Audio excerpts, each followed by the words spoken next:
tình yêu, khó nói nhất chính là vay tiền.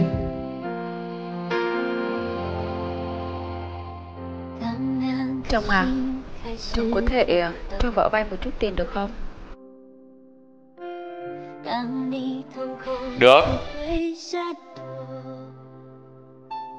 Chồng à, chồng có thể cho vợ vay 100 triệu nữa được không? Được.